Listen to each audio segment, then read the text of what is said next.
All right, hello. So now I'll just go through how this whole thing works. So basically, when you go to Kaidoku.io, that's where the game happens, and you can sign up, and you can place a guest, and here you can also click join Discord. And then once you have signed up, for example, I signed in with my name Robin, and then a raccoon because I think raccoons are comical creatures.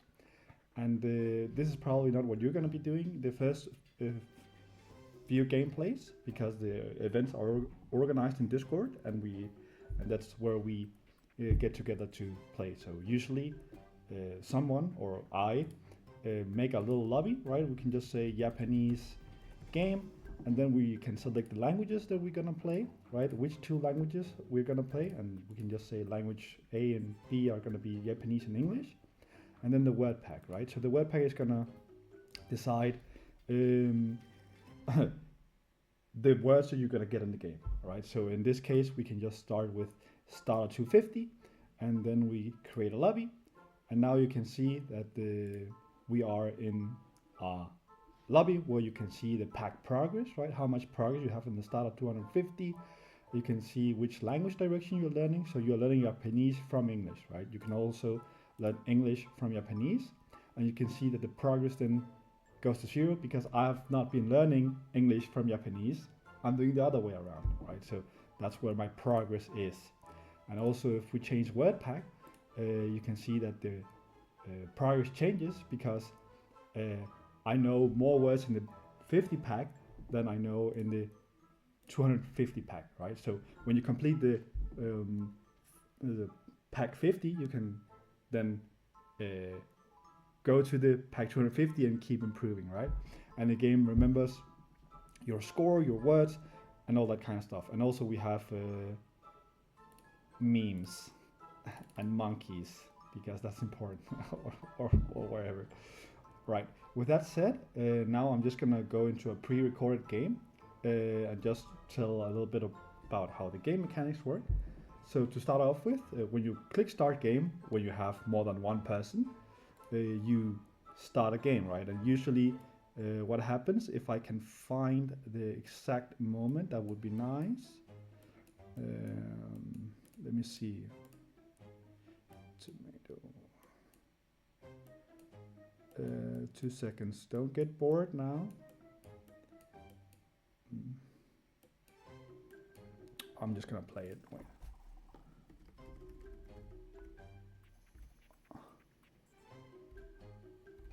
Oh, there we go. Let me see. Can I? There we see. All right. So when the game starts, right, you usually. I'm gonna make myself a little bit smaller here. There we go.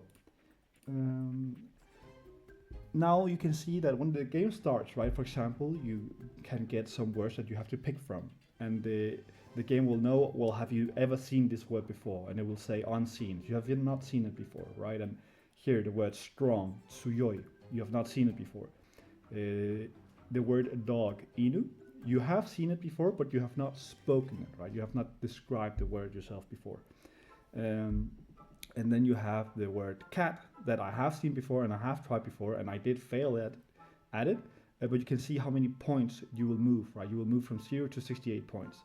And here, 3, I performed in this one before. So next time if I do a really good effort, I will go from 54 to 69 points, right? And that way you can rank up individual words and max them out. And that's how the game will remember your performance and serve you new words. Also, just like the core of the game is when you pick a word, you should of course not just say, "Oh, I got tomato," right? You have to say, you have to describe the word without revealing it, right? And the other people have to listen and try to guess the secret word, right? So you say, for example, for tomato, you say, "It's a red fruit." Some people would say it's not a red fruit, but it is. Oh, some people would say it's not a fruit, but it is a fruit, right? And you use it to make ketchup, stuff like that. You don't say the word directly, right? That's the core of the game, and the others guess. And then yeah, you just get your points start going down, and the faster and better you are, the more points you get, and the game remembers that. And also, if you're guessing, the faster you guess, the more points you get. That's really how simple it is, right? And then also, if you are in a pickle, you can draw, and then by drawing you can help your explanation a little bit, but you just get less points because you're drawing, right? Then once I'm just gonna go through, once the game is over, right? Once people have guessed and the word is over, another person is gonna pick a word, and while they are picking, you can go through a little bit of practice, right? For example, how to say cat in English? Well, that would be neko, and then you submit, and then the game will remember. Oh, you know how to translate this word, right? This is not description or guessing. This is just translation. So all right, it's remembering what words you can translate, and if you can do it from Japanese to English or English to Japanese, right? So that's in between rounds that you do this, and it all happens pretty snappily. So there's not a lot of dead space. And then here you just guess when other people are speaking. You listen and you guess, right? That's how simple it is. And sometimes you get a sentence chain. I'm not gonna explain that. You can play the game and you will realize what it is about. But it's just a meme machine. You just do weird stuff. You'll see. But then after a game is over, you do this a couple rounds, and then the game will be over. Let me see. Here we have, here the game is over, right? And then you can see, oh, well, you saw 14 new words. You increased your listening by this much. Your speaking by this much. So your overall progress increased by this much. Then you recall, like the little translation game, right? They will also remember that. And that's it, right? And then you play some more games. You progress in listening, speaking, and recall. And obviously, as you probably heard if you have seen some of the other gameplay videos, you will see that there are a lot of laughs in between, and it's quite enjoyable. So that's actually the core of it. With that said, now how to join, right? So when you click join Discord, you will be going to the Discord, and what will happen here, I'm just gonna get the Discord window here.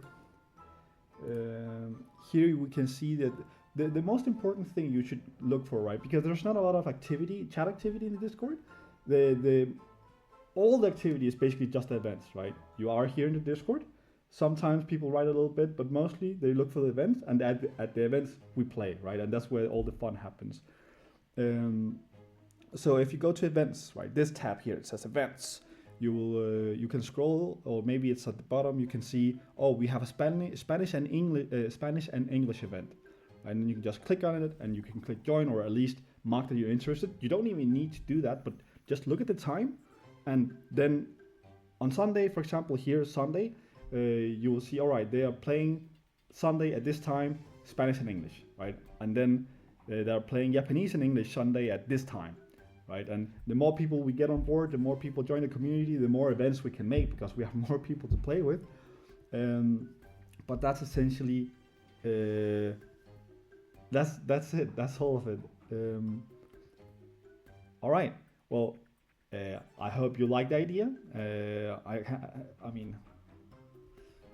I hope you like the idea. This game is inspired by how, for example, I learned English. English is my third language. I just learned English by playing a lot of video games, and I thought, why is it not so easy to learn Japanese or Spanish or any other language?